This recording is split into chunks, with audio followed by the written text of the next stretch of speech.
नमस्कार, मी पद्मावती धनंजय कोरेकर। आज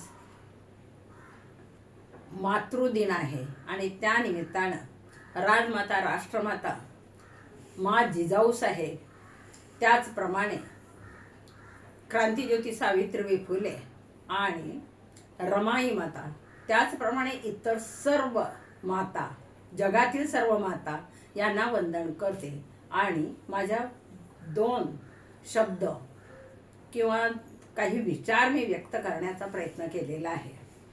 आज मे महिन्यातला दुसरा रविवार असतो।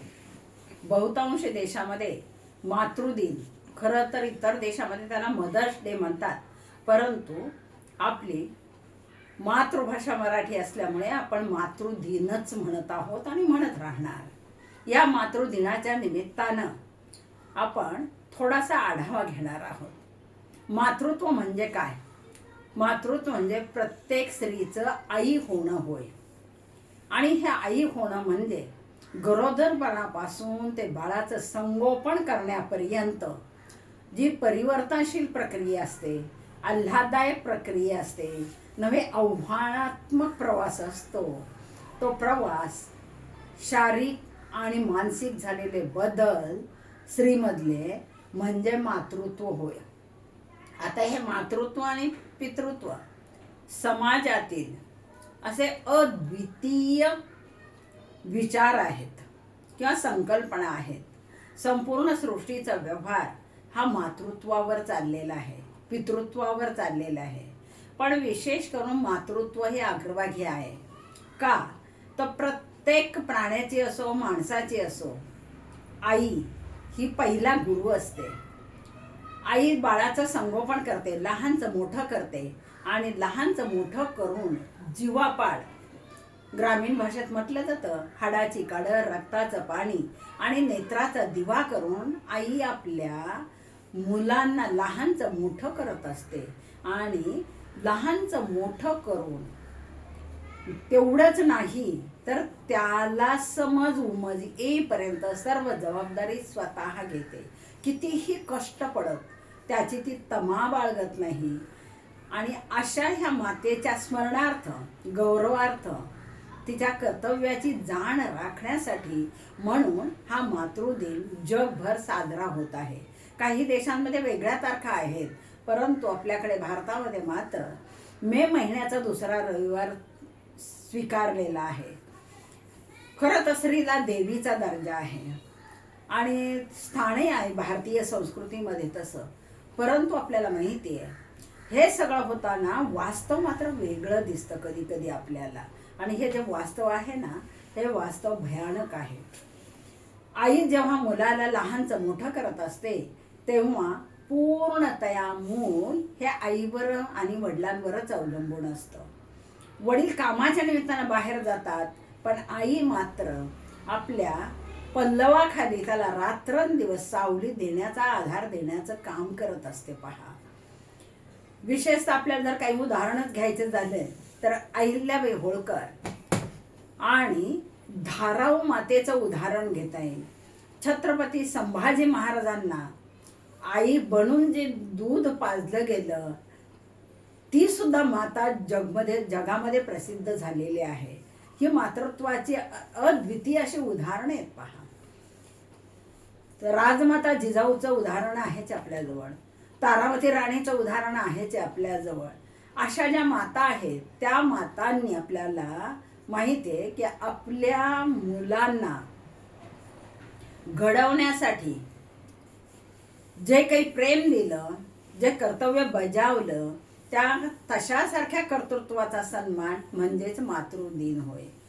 ह्या ज्या धाराऊ गाड्या होत्या ना पुणे परिसरातल्याच, तर या धाराऊ गाड्यांनीच छत्रपती संभाजी महाराजांसारखा पुत्र जन्माला घातला म्हणण्याऐवजी सांभाळला, पालन पोषण केलं। जन्मदात्री वेगळी, परंतु पालन करते धाराऊ ही सुद्धा त्यांची माता झालेली आणि म्हणून त्यांनी धाराऊ नाव तिला म्हटलेले। तर सांगायचं तात्पर्य हेच की संतान एक असो व 100 असो, त्यांनी आपल्या आईची काळजी वयाच्या 25 नंतर घेतलीच पाहिजे, म्हणजे आई वडिलांच्या 50 मध्ये ते जेव्हा थकतात, कारण 25 पर्यंत लग्न होईपर्यंत माता पिता आपल्या मुलाची काळजी घेतातच, परंतु त्यांची लग्न झाल्यानंतर त्यांची कुटुंब उभं राहिल्यानंतर काय असा चमत्कार घडतो की या मातृत्वाकडे दुर्लक्ष केलं जातं, त्यांची हेळसांड केली जाते. आज सगळी सुबत्ता आहे, सुजलाम सुफलाम झालेलं आहे आपल्याला पाहायला मिळतं, आणि याला जबाबदार घरातले पालकच असतात. तेच आपल्या मुलांना त्यांच्या पायावर उभे करून देतात. परदेशात गेल्यानंतर ही मुलं मात्र आपल्या आई वडिलांना पाहत नाही, दुर्लक्ष करतात. खूप सारी उदाहरणे, वास्तव मी सांगितलं, वास्तव फार वेगळं आहे सध्याचं, परंतु तो भाग सोडून देऊ की सर्व संपत्ती आई वडिलाला विकायला लावतात आणि परदेशात जाताना सांगतात की तुम्हाला मी घेऊन जातो, आणि विमानतळावर सोडून देतात. इथे कुठे मातृत्व जपलं गेलं? त्यांच्याही नशिबी मातृत्व आहेच ना पुढे, पण तो विचार होत नाही. तीर्थक्षेत्रे आज तरुणांची खूप सारी गर्दी आपल्याला पाहायला मिळते, पण आपल्याला माहिती आहे की जर तीर्थात आई वडिलांची सेवा आपल्याला करता येत नाही तर आपण तीर्थात जावं कशाला? आई बाप माझी काशी, कासयात जाऊ मी तीर्थाशी. काशी काय किंवा इतर तीर्थ काय, हे खरे आईबाप आहेत आपले, आणि त्यांना सोड म्हणून तर पुंडलिकाने युगान युगे पंढरीच्या विठ्ठलाला विटेवर उभा केला. का तर मला माझ्या आई वडिलांची सेवा करायची आहे. मग आपल्याला तो आठवत नाही का आपण पंढरीला जातो, पुंडलिकाला जातो. मग ही अशी जी उदाहरणं समाजामध्ये आहेत आज, की मुलं सक्षम झाली, त्यांच्या पायावर उभी राहिली, चांगली व्यवसायाला लागली, की मग मात्र काय होतं, कसला चमत्कार घडतो कोण जाणे, ते आपल्या आई वडिलांकडे दुर्लक्ष करतात, आणि मग जे काही घडायचं ते घडतं. अशा काही माता, असे काही पालक यांच्या संदर्भात आपल्याला या मातृत्व दिनाबद्दल काही बोलायचं नकोसं वाटतं. खूप सारी उदाहरणं आहेत. एक उदाहरण मात्र वाचण्यात आलेलं होतं की एक इन्स्पेक्टर साहेब होते, त्यांचं आईवर अतोनात प्रेम होतं, नव्हे कुटुंबातील सर्व माणसांवर, स्वतःच्या कुटुंबासहित. आणि दररोज जाताना आईला नमस्कार करणार, येतो म्हणणार, अशा प्रकारच्या ह्या मुलानं आईचे निधन वार्ता ऐकल्याबरोबर स्वतःचा प्राण सोडला.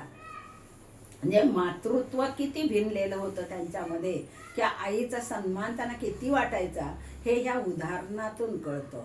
आणि राजमाता जिजाऊंनी तर आपल्याला माहितीच आहे, छत्रपती शिवाजी महाराजांना या यावणी आक्रमणाच्या धामधुमीमध्ये किंबहुना गरोदरपणामध्ये शहाजीराजे मोहिमांवर असताना, म्हणजे पित्याचं छत्र नसताना सुद्धा मोठ्या धीरानं सांभाळलं आणि आपलं स्वराज्य संकल्पनाचं काम, संस्थापनाचं काम आपल्या पुत्राकरवी करून घेतलं. अशा ह्या मातांचे आदर्श आपण फक्त अभ्यासापुरतेच वाचलेत का, ऐकलेत का? तर नव्हे. मला त्याच्याबद्दल बोलायचं नाही, कुणावर टीकाही करायची नाही, कारण तो ज्याचा त्याचा धर्म आहे. एकदा एका किराणा दुकानामध्ये मी सहज काहीतरी घेण्यासाठी म्हणून गेले होते, आणि तिथे लिहिलेलं होतं 25 साल तक माँ ने तुम्हें संभाला, अब बाकी आगे के 25 साल तुम माँ बाप को संभालो.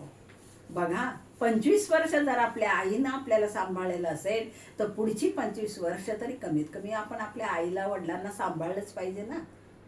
कीर्तनकार छान उदाहरण देतात बघा आपल्याला. काय म्हणतात, जेव्हा कमाई करून, म्हणजे मातृत्व कसं आहे ते सांगण्यासाठी ते म्हणतात की जेव्हा पैसे कमावून पुरुष घरी येतो तेव्हा त्याला पत्नी विचारते कितना पैसा लाया, पहा किती पैसे आणले तू. बाप विचारतो तूने कितना कमाया, परंतु आई त्याला म्हणते बेटा तूने कुछ खाया. पहा, खाया हा शब्द म्हणजे तू खाल्लं का, जेवलं का, पोट भरलं का तुझं, हे खरं मातृत्व. आणि हे मातृत्व आपल्याला माहिती आहे त्या मातृत्वाचा स्वीकार करावा, त्या मातृत्वाची हेळसांड होऊ नये, हे आपलं कर्तव्य आहे, जबाबदारी आहे प्रत्येक पाल्याची. पालक म्हणून त्यांनी जर आपली भूमिका बजावलेली असते आदर्शाची, तर आपण हे आदर्शाचं मातृत्व जे आहे ते आपण त्यांना दिलं पाहिजे. आपल्याला माहिती आहे घरामध्ये खूप सारी मुलं, मी आत्ता सांगितलं 100 मुलं असोत, पण आई वडिलांना सांभाळण्याचं काम हे प्रत्येक मुलाचं असतं. असं नाही की तो सांभाळेल मग मी सांभाळेल मग मी सांभाळेल. प्रॉपर्टीसाठी इस्टेटीसाठी मात्र आपण समान घेतो, मग मातृत्वाचा अधिकार समान थोडासा द्यावा ना. नव्हे पूर्ण जर दिलात, आई आपली ती आईची विभागणी होत नाही, मातृत्वाची विभागणी होत नाही. म्हणून अशा प्रकारे हे जे आजचा मातृदिन जगभर साजरा होतो ना, त्या मातृदिनाला सर्व जेवढ्या अपेक्षित माता आहेत सर्व मातांना वंदन तर करायचंच आहे.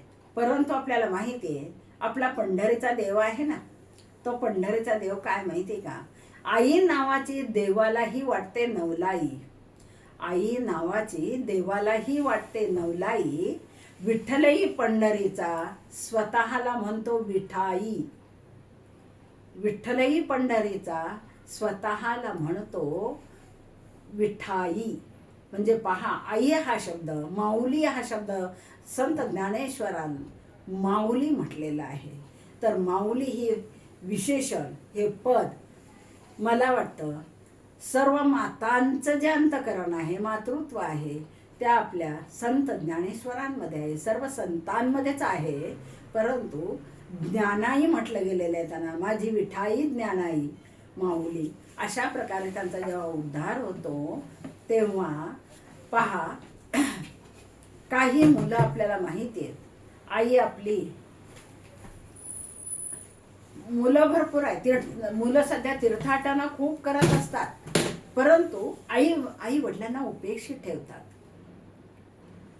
बदल म्हणून, चैन म्हणून कामाधंद्यातून तीर्थक्षेत्री जातात आणि तीर्थक्षेत्री जाताना आपली आई कुठे आहे, तिचं जेवण खावण झालं का, तिची प्रकृती बरी आहे का, ती कशी असेल याची आपण काळजी करतो का, हा प्रश्न प्रत्येकानेच आपल्याला विचारला पाहिजे. असो, हा टीकेचा आजचा दिवस नाही आहे. जगभरातील सर्व मातांना या निमित्तांतर मी प्रणाम करणारच आहे. परंतु माझ्या आई एक नेहमी ओवी म्हणायची आईबद्दल, जात्यावर आम्ही ऐकायचो तेव्हा, तर ती म्हणायची 100 काही गोत ग आहे गव गताचा भाराना, आहे गव गताचा भाराना, माऊली माझी बया ग, बाग सुरूचा बाग न्यारा ग, बाग सुरूचा बाई न्यारा ग. म्हणजे खूप मोठं आईचं कुटुंब होतं, 7 बहिणी 2 भाऊ, खूप सारी नातवंड परतोंड, एवढा सगळा होता. तर ती म्हणते तो गवताच्या भाऱ्यासारखा हा सगळा असतो. म्हणतो वटवृक्ष आहे, मोठा वंशवृक्ष आहे, वेल आहे, परंतु त्याच्यामध्ये उठून दिसणारी कोण, तर स्वतःची माऊली. तिला ग्रामीण भाषेत बया असं म्हणतात. बया म्हणजे माऊली, आई, माता. तर अशा प्रकारे सर्व मातांना वंदन करून आजच्या निमित्तानं हे मातृत्व पुढच्या पिढ्यातील सर्व पाल्यांनी जपावं, सांभाळावं, अबाधित ठेवावं, एवढीच एक विनंती आहे. कारण मातृत्व जपणं म्हणजेच आईची सेवा, परमेश्वराची सेवा होय. धन्यवाद.